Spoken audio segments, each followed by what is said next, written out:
मैं कैसी जगह पर पहुंचे हैं जहां के पीछे का दृश्य आपको रोमांचित करेगा और इतिहास आपको उद्वेलित करेगा। ये जानने के लिए आखिर ये जगह कौन सी है, आखिर इसका इतिहास क्या है और ये झारखंड में कहाँ है। तो ये जो जंगल आपको नज़र आ रहा है, ये जंगल रांची से बहुत ज़्यादा दूर नहीं है, सिर्फ 58 किलोमीटर दूर।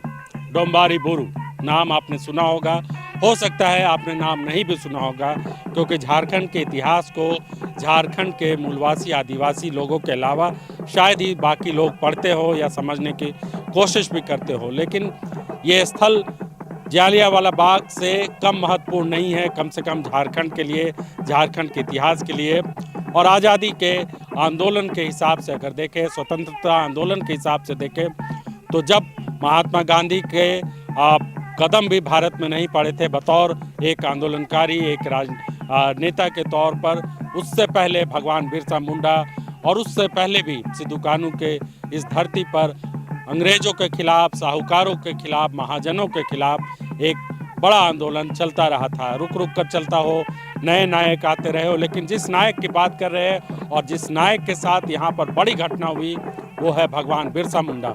15 नवंबर को उनका जन्म दिन है और इसी दिन झारखंड की स्थापना हुई। 25 साल का झारखंड हो रहा है, लेकिन झारखंड के 25 साल होने के बाद डोम्बारी बोरू के इस शहीद स्थल की स्थिति क्या है और इस शहीद स्थल का इतिहास क्या है, तो हम बताएं 1899 में जब भगवान बिरसा मुंडा अंग्रेजों के खिलाफ मीटिंग करते थे, जंगल जंगल, पहाड़ पहाड़, तो एक बहुत महत्वपूर्ण मीटिंग हुई थी इसी डोम्बारी बोरू में के पहाड़ पर। बोरू यानी पहाड़, आपको बहुत लोग नहीं जानते होंगे, लेकिन बोरू यानी पहाड़, झारखंड में बोरू का अर्थ होता है पहाड़। तो डोम्बारी पहाड़ पर डोम्बारी बोरू में इसी स्थल पर मीटिंग हो रही थी और ऊंचाई पे मीटिंग हो रही थी ताकि अंग्रेजों को खबर नहीं मिले। लेकिन उस वक्त के साहूकार, उस वक्त के महाजन और तमाम जो उनके इस इलाके में जो सूदखोरी करते थे, जंगल काटने के लिए आते थे ठेकेदार, उन्होंने खबर कर दी कि बिरसा मुंडा डोम्बारी बोरू में मीटिंग कर रहे हैं। और डोम्बारी बोरू के इस मीटिंग स्थल पर सैकड़ों की तादाद में अलग अलग गाँवों से सैकड़ों की तादाद में बिरसा के अनुयायी पहुंचे थे, उनके समर्थक पहुंचे थे और उस वक्त के आंदोलनकारी पहुंचे थे। और अंग्रेज़ों ने उनको यहाँ पर घेर लिया चारों तरफ से। 3 जनवरी 1899 की ये घटना है और बताया तो ये जाता है कि सैकड़ों लोग मारे गए। मौखिक तौर पर ये कहा जाता है, ऐतिहासिक दस्तावेज जो है भले कुछ कहता हो, लेकिन लोग आज भी इसको याद करते हैं, डोम्बारी बोरू को याद करते हैं। और ये स्मारक देखिए, इसका निर्माण हुआ है और ये बहुत भव्य एक तरीके से, इसकी ऊंचाई दूर से नज़र आ जाता है इतिहास झारखंड का। और ये इसके निर्माण करने वाले को भी सलाम करने का आपको मन करेगा जब आप इसके ऊपर पहुंचेंगे, इतनी ऊंचाई पर इतनी ऊंची इमारत, स्मारक बनाने के लिए। तो सफ़ेद पत्थर से ये बना हुआ है, सफ़ेद को संगमरमर नहीं है, जो झारखंड में सफ़ेद पत्थर मिलते हैं उसको यहाँ लाकर बनाया गया है। तो ये देखिए, और यहाँ पर पहुँचने के बाद आपको चारों तरफ पहाड़ पहाड़ पहाड़ आपको नज़र आएंगे। डोम्बारी बोरू और खूंटी के आसपास के सारे गांव आपको नज़र आ रहे हैं। तो लोग यहाँ, ऐसा नहीं है कि आते नहीं हैं, आते हैं। हमने रजिस्टर में भी देखा कि रोज़ाना 100-50 लोग यहाँ पर पहुँचते हैं, लेकिन उनके यहाँ पहुँचने के बाद सुविधाएं किस तरह की है वो यहाँ पर उस तरह से नज़र नहीं आता है।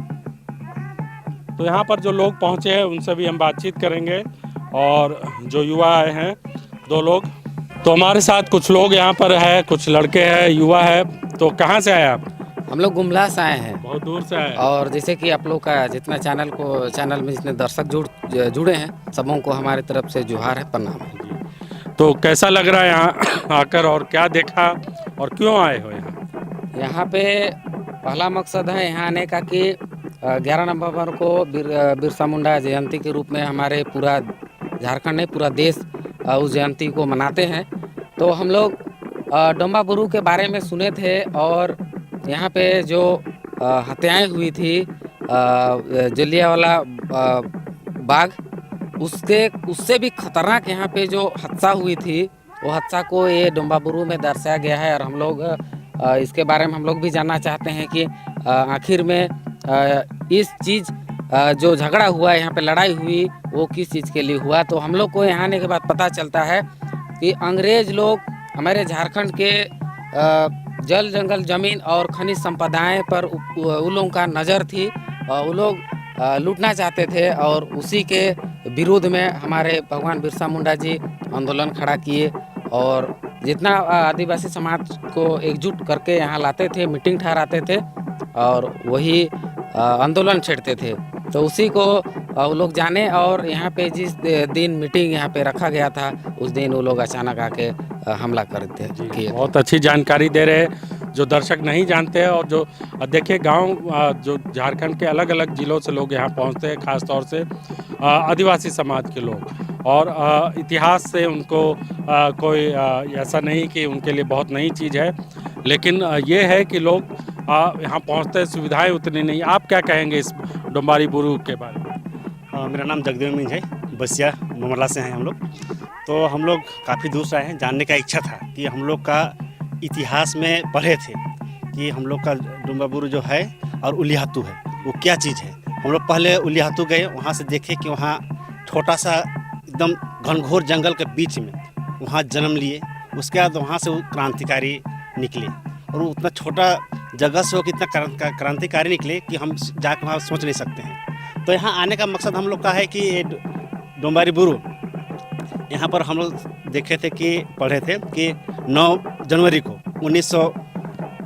1899 में यहाँ पर सभा हो रही थी बिरसा मुंडा के अगुवाई में कि हम लोग यहाँ का ज़मीन जायदाद को कैसे बचाना है। तो यहाँ का जितना भी गांव के लोग यहाँ आए हुए थे, वहाँ बूढ़े बच्चे, कहे कि हम लोग का समाज जो आदिवासी समाज है उसमें कोई नहीं छूटता है। कहीं भी अभी मीटिंग होता है तो पूरा परिवार जाता है। वही से आया हुआ था। इसमें एक ब्रिटिश किधर से आए, हम लोग जानकारी वही खोज रहे हैं कि किधर से यहाँ आए और हमला किए। और इतना वहाँ पर अंधाधुंध फायरिंग किए, वहाँ ना बच्चा को देखा, ना बूढ़ा को देखा, ना लेडीज़ को देखा। हम लोग को दुख है। हम लोग भगवान बिरसा मुंडा का अनुयायी हैं, उसी के पद चिन्ह में हम लोग चलना चाहते हैं और हम लोग अपना जितना भी प्राकृतिक संसाधन है उसको हम लोग बचाना चाहते हैं। और यही कहना चाहते हैं कि जितना भी आप लोग हैं इसमें जुड़िए और अपना हक अधिकार को लड़िए, तब जाके झारखंड बचेगा। झारखंड तो हम लोग बचाइए के रहेंगे, लेकिन आप लोग जुड़िएगा तो और हम लोग थोड़ा आसान मिलेगा। तो 25 साल में लगता है बदलाव बहुत हुआ है झारखंड में, कुछ बदला है पहले से? देखिए, झारखंड आज 25 साल होने के बावजूद भी झारखंड में ये विडंबना है ना कि यहाँ पे दुनिया का बोले तो भारत का 40% खनिज संपदा यही झारखंड के अंदर में बसा है।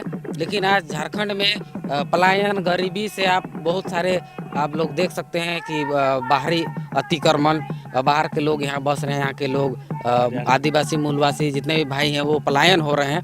तो सरकार से हम लोग यही कहना चाहेंगे कि आप ऐसी नीति बनाएं कि झारखंड के लोगों को यहाँ की जल जंगल ज़मीन का सही सदुपयोग हो और यहाँ का विकास हो और पलायन ना हो, बेरोजगारी ना हो और शिक्षा में एकदम बढ़ोतरी हो। और एक बात कहना चाहेंगे, उलिहातू हम लोग गए, वहाँ शिक्षा का स्तर बहुत नीचा है। अगर सरकार उसको ध्यान दे तो वहाँ पर बढ़िया से स्कूल का प्रबंध कर दे तो ताकि वहाँ का बच्चा सब बढ़ सके। हम लोग देखे छोटा बच्चा सब भी अभी स्कूल नहीं जा पा रहा है, हम लोग को बहुत दुख हुआ। जी देखिए, हाँ। तो भगवान बिरसा मुंडा के जन्मस्थली से थोड़ी दूर पर है ये डोम्बारीबुरु पर्व और वहाँ की हकीकत, उलिहातू की हकीकत बता रहे हैं। तो ये दृश्य दिखलाने का मकसद झारखंड की सुंदरता दिखलाना नहीं, झारखंड का इतिहास बताना मकसद है। झारखंड को बचाना कितना ज़रूरी है, क्योंकि ये फेफड़ा है एक तरीके से पूरे इलाके का, झारखंड के और आसपास के इलाकों का। इसी तरह के जंगल, ये जंगल अगर नहीं बचेंगे और पूरी दुनिया में अब जो कोशिश ये की जा रही है कि बैक टू नेचर हो, प्रकृति के पास लोग जाए, और जो प्रकृति के लोग हैं अगर उनको नहीं बचाया जा सका या उनका विस्थापन होता गया तो आने वाले दिनों में हो सकता है कुछ दशकों के बाद ये जंगल आपको कटने लग जाए। अगर आप सोना, लोहा, बॉक्साइट और तमाम धातुओं के लालच में अगर पड़ेंगे तो ये सुंदरता आपको नज़र नहीं आएगी। ये एक बहुत महत्वपूर्ण चीज़ आपको यहाँ आकर महसूस होगा। कि नहीं नाम पहले? ये महाराष्ट्र से, मैं महाराष्ट्र से हूँ। तो यहाँ के तो मुझे छत्रपति शिवाजी महाराज के, हमारे यहाँ के जो गढ़ किले हैं उनकी याद आई कि वहाँ पे बहुत शिवाजी महाराज का भी इस प्रकार से गुरिल्ला वॉर और उनका जो पद्धति इसी प्रकार से रही है। तो यहाँ आके मुझे लगता है ये सिर्फ एक टूरिस्ट स्पॉट नहीं है, एक प्रेरणा पुंज है, प्रेरणा स्थली है। और हम ये भी समझ रहे हैं कि भगवान बिरसा मुंडा जी ने इस स्थान का चयन किस लिए किया होगा, क्योंकि बहुत स्ट्रैटेजिक लोकेशन है। तो यहाँ आप खड़े रहेंगे तो पता चल रहा है कि कहीं से भी कोई आएगा तो तुरंत नज़र में आ जाएगा। तो अपने सेफ्टी के लिए भी एक स्ट्रैटेजिक पोजीशन है और अभी हमारे लिए मुझे लगता है एक प्रेरणा स्थली है। तो जब हमारे विद्यार्थी यहाँ आएंगे तो ये सारी चीज़ें देखेंगे और समझेंगे कि कितनी कठिनाइयों के साथ उस समय उन्होंने जो संघर्ष किया होगा उसको समझ पाएंगे, ऐसा मुझे लगता है। आपका क्या नाम है सर? मेरा नाम डॉक्टर सोमेन डे है। मैं पश्चिम बंगाल से बिलोंग करता हूँ। अब तो आप लोग के लिए बहुत नया नहीं हो रहा है ये जगह मेरे लिए नया ही है, बट इस टाइप का जो व्यू है बहुत अच्छा लगा। और इन्होंने जो सर ने जो कहा कि स्ट्रेटेजिक जो लोकेशन और इस लोकेशन को चयन करना, ये बहुत ही बड़ा इंटेलिजेंस का दर्शाता है इसमें। शुक्रिया। तो सेंट्रल यूनिवर्सिटी से प्रोफेसर साहब हैं, छात्र यहाँ पर आएंगे तो आने वाले दिनों में हो सकता है कि धीरे धीरे सरकार की भी निगाह थोड़ी इस पर पड़े और कम सुविधाएं, हालांकि सड़क है यहाँ तक, लेकिन रुकने के लिए बारिश हो जाए तो यहाँ ठहरने के लिए ऊपर में, और जो हमने गेस्ट हाउस दिखलाया उसकी बदहाली भी दिखलाई, किस तरीके से गेस्ट हाउस बने हुए 5-6 साल हो गए लेकिन अभी तक वो काम में नहीं, इस्तेमाल में नहीं आ रहा है। तो इन तमाम चीज़ों, क्योंकि पर्यटन को लेकर झारखंड सरकार पिछले 1 साल से कोशिश करती हुई नज़र तो आ रही है विज्ञापनों में, लेकिन जो असली ज़मीनी स्तर पर जो काम होना है वो अभी बाकी